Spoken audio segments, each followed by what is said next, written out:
Bueno, les decía al principio del programa que Leila Guerriero fue elogiada por el Premio Nobel de Literatura Mario Vargas Llosa, que también estuvo en nuestro programa, incluso siendo Premio Nobel, y la elogió a Leila Guerriero, pero pero realmente con muchas razones y muy atendibles. Cuando uno se interna en los retratos que ella hace de los escritores en plano americano, lo que encuentra es que ¿qué puso? El cuerpo. Cuando uno dice puso el cuerpo, que escribe sobre Roberto Al, por ejemplo, va a las casas donde vivió Roberto Al, toca el timbre, la atiende a alguien y le dice, acá no vive más, obviamente, bueno, murió, por supuesto, quiero pasar a su casa, no puede. Digo, todas estas historias que aparecen en plano americano, y no solo Roberto Al, le podría decir Ricardo Piglia, que está con nosotros, le podría decir Martín Cohen, que es otro escritor argentino que aparece en plano americano. Lo que hace ella es dar cuenta no solo de algo del orden de la escritura de ese personaje, sino sobre todo dar cuenta de ese personaje que es finalmente quien escribe las ficciones que escribe. Eso en plano americano. Ahora, leo otro libro de ella, un libro que me dejó mudo. Una historia sencilla es el título del libro. ¿Y con qué tiene que ver? Con un festival de Malambo. Se preparan para participar de ese festival y dejan la vida en esos 5 minutos. Y ese título los inhibe de presentarse de por vida en ningún otro festival. Y esto ocurre en la provincia de Buenos Aires, en este festival, que lo va a contar mejor que nunca Leila Guerriero. Pero ese texto, uno se pregunta, ¿es una novela? No, es no fiction. Es lo que hizo Truman Capote, por ejemplo, que de alguna manera creó el género, aunque antes había escrito, para mí, todos sabemos que había escrito antes Rodolfo Walsh, ese texto maravilloso sobre los fusilamientos de José Lon Suárez. No fiction, novela, como quieras llamarlo, es un trabajo de escritura verdaderamente admirable. Leila Guerriero, por supuesto, en otra trama y por supuesto en la televisión pública. La vemos. Leila. ¿Cómo estás? ¿Cómo va? Osvaldo? Muy bien, gracias por invitarme. No, gracias a vos. Qué elogio impresionante, Sí. el de Vargas Llosa, ¿no? Premio Nobel de Literatura. Sí. Evidentemente te lee, dice que es un nivel de excelencia comparable al New Yorker, ¿no? Implica trabajo riguroso, investigación exhaustiva y un estilo de precisión matemática. Sí, qué pudor, ¿no? Te leyó. Empecemos por una Eso historia parece. sencilla y por la borde me enteré de este festival de Malambo donde se deja todo allí, ¿no es cierto? Sí. Pero no es una novela. No, es una historia de no ficción, es una crónica periodística, digamos. Sí, realmente el pueblo de La Borde es un pueblo que queda en el sur de la provincia de Córdoba y yo me enteré hace unos 5 o 6 años de la existencia del festival a través de una nota que publicó un colega, Gabriel Plaza, en La Nación. En La Nación. Y me llamó mucho la atención el título, decía los atletas del folclore se preparan para competir. Esas palabras atleta y competir relacionadas con la palabra folclore me pareció una mezcla un tanto extravagante. Lo leí, lo recorté, lo guardé, me interesó mucho y la nota ya hablaba de un festival muy prestigioso, pero también muy secreto. Yo creo que no mucha gente ha escuchado hablar del Festival Nacional de Malambo de La Borde, que es la competencia de este baile, pues es como un mundial de Malambo. No hay nada más importante que eso.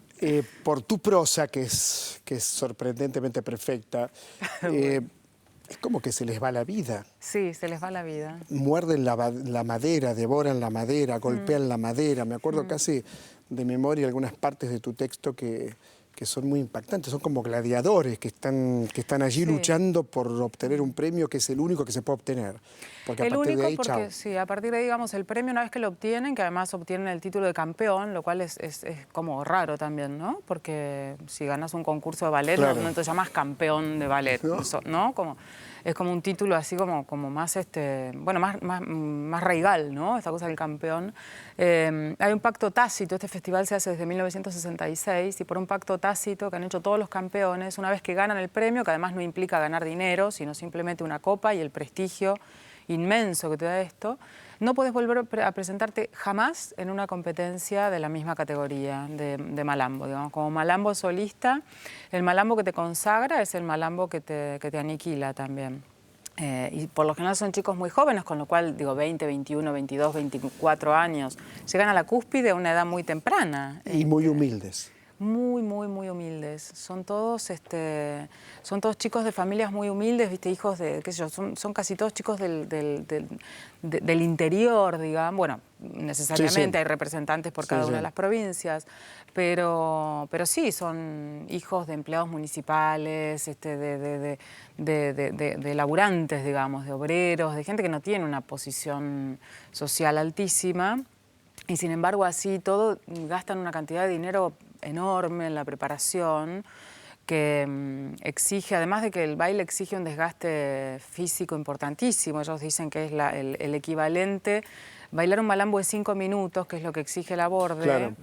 Desgastás la energía equivalente, haces el esfuerzo físico equivalente a un atleta de 100 metros llanos, pero lo que pasa es que el atleta gasta 9 segundos en los 100 metros llanos. Estos tipos se gastan 5 minutos. Claro, cuando yo leí hace 5 minutos es poco, pero cuando lees el libro profundamente te das cuenta que el corazón incluso, hasta tenés que tener muy bien tu sistema cardiovascular para poder soportar esos 5 minutos. Sí, de hecho les hacen estudios para anotarte en la borde, tenés que presentar tus estudios médicos, digamos, que indica que no te vas a caer fulminado por un infarto. Me impactaba cómo se miran al espejo, miran películas, por ejemplo, Juan Moreira, con Rodolfo Eván, para parecer gaucho, ¿no? Digamos, tener una actitud de gaucho. Se ponen en personaje, ¿no? Hay como mucho de actuación, pero muchos de los valores que nosotros desde lo más porteño, por ahí vemos como cosas, no sé, como una tradición anquilosada y de museo. Ellos realmente lo viven como algo, como que forma parte de su vida, digamos. Estos chicos usan, qué sé yo, no sé, alpargatas, bombacha vasco y boina, bombacha gaucho y boina vasca. Forma parte de su vida, digamos, no digo matar un conejo, comprar un caballo, estas son cosas que pasan en lo cotidiano. Me impacta el género, ¿no? No sé, no fiction. Sí. Digo, me impacta como, por ejemplo, trabajás Roberto Ar, entrevistaste a una señora que yo la fui a entrevistar al geriátrico en Floresta, y vos también.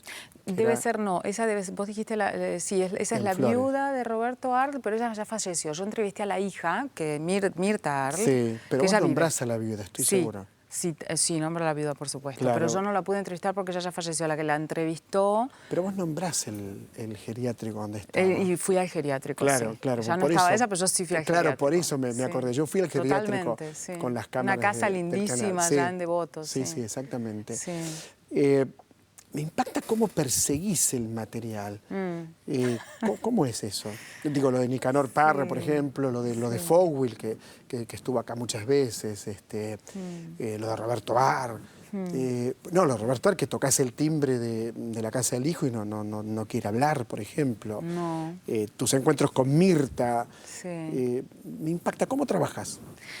Mira, para hacer, por ejemplo, el texto de Roberto Arlt, que fue un texto que hice como especialmente para este libro, para Plano Americano, lo primero que hice fue una especie como de mapa de posibles yo quería que tuviera algún sentido contar la vida de Roberto Arlt desde hoy, digamos, ¿no? Como qué era lo que había dejado, qué era cómo leemos hoy a Roberto Arlt, cómo lo recordamos. Entonces, para mí era importante ir a la ciudad y ver los lugares en los que él había estado, paseado, vivido, las pensiones, ¿no? Y queda poco, la verdad, no queda demasiado de todo eso. Entonces, lo que primero hago es como un plano de posibles recorridos y posibles entrevistados. Que en el caso de Roberto Arlt había muy pocas fuentes vivas. Mirta Arlt era una y Roberto Arlt, hijo, era la otra. Él nunca quiso hablar, es una persona de 70 y algo de años. Mirta es una mujer espléndida realmente.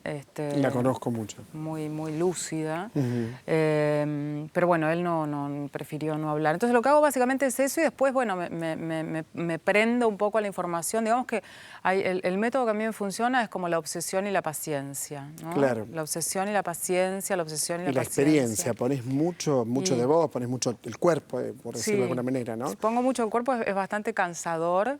no delego, quiero decir, no trabajo con alguien que me hace las investigaciones, pero porque a mí me sirve, digo, por ejemplo, cuando fui a la casa natal en el barrio donde él vivió, había como 2 casas natales. Claro, hay otra familia, obviamente. Claro, peleándose por... Entonces yo decía, señora, pero yo creo que Roberto Arlt, todo por el portero eléctrico, no nació acá, sino a la vuelta. No, yo no conozco ninguna otra casa, esta es la casa. Claro, sí. claro. Era como una guerra de casas natales. Y de pronto una entrevista como la que... No una entrevista, perdón, un trabajo como el que haces en torno de Martín Cohen, que es contemporáneo nuestro, tuyo sobre todo, digo, por la juventud, que ha estado aquí varias veces, que es amigo, casi amigo es Martín, me lo encontré hace poco en otro bar, ¿no?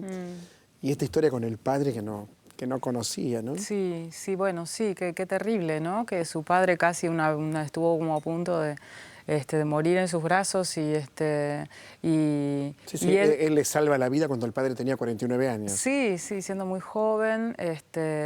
Y después, bueno, el padre se dedicaba a un oficio determinado que implicaba ir a recorrer casas de gente, qué sé yo, y Martín después, que el papá falleció, muchos años después de eso, por suerte, se enteró de que su papá, que nunca le decía nada acerca de lo que él escribía y qué sé yo, lo coleccionaba. Quiero decir, encontró que esta gente decía que su papá le hablaba mucho de él, les hablaba mucho de él y que llevaba los recortes, ¿no? Donde él aparecía entrevistado, qué sé yo. Vos sabés que... Tipo curioso, Martín, y muy inteligente. Martín es brillante. Sí. Vos sabés que Una historia sencilla es el nombre de una película con Viggo Mortensen. Sí, es a propósito. Es una película de David Lynch en la que trabaja. Sí, es la historia de este señor que va con un tractorcito de césped. Claro, no, la confundo con otra. Hay otra. Una historia violenta. Una historia violenta. Claro. Sí. Una historia violenta que es la que él está tranquilo, está tranquilo y de pronto, bueno, aparece su pasado. Sí. Y la otra es la del tractor. Sí, que en realidad es como a propósito y es un poco irónico porque en realidad es una historia sencilla, pero no tiene nada de sencilla. La historia es muy complicada. Es casi una tragedia griega, ¿no? La historia sencilla del protagonista del libro que es Rodolfo González Alcántara. Pero digamos, el título es a propósito por la película de David Lynch, porque cuenta una historia súper sencilla de un señor que después de 20 años de no hablarse con su hermano, decide que ya casi se va a morir y sale a buscarlo con unas muletitas sale a buscarlo y un camión de césped, y un tractor de césped para reconciliarse. Va lentamente por la ruta, ¿te acordás? Sí. Va lentamente con ese aparato inmenso. Sí, y la película es simplemente eso, como digo, un tipo tratando de obtener un objetivo importantísimo para él y no pasa absolutamente nada en toda la película. Y un poco la historia sencilla tiene que ver un poco con esa idea, ¿no? Que siempre el protagonista del libro, Rodolfo, es un tipo que se esfuerza y va tras su sueño, de alguna forma, y tiene una épica de un hombre común, digamos, no es una épica, ¿no? Siempre la pobreza, la humildad la vemos relacionada a la hora de contar historias con lo marginal, con lo degradado, ¿no? Bueno, esas historias que es buenísimo contarlas porque uno les da visibilidad. Pero ¿qué pasa cuando la pobreza no está relacionada con eso? Entonces no nos importan las historias, cuando la pobreza es humildad, trabajo, gente que cree que es religiosa, que digo, cuando no nos importan las historias de los buenos. Y esa fue también una historia que me interesó. Te felicito por las dos, no sé cómo escribís tan bien, pero todo el mundo lo dice Vargas Llosa, ¿qué puedo agregar yo? No escribo también. Tengo un esclavo encerrado que me escribe. Sí. Gracias por Plano Americano, gracias por Una historia sencilla. A vos, Osvaldo. Encuéntrese con estos libros, son los dos verdaderamente extraordinarios. Enseguida volvemos.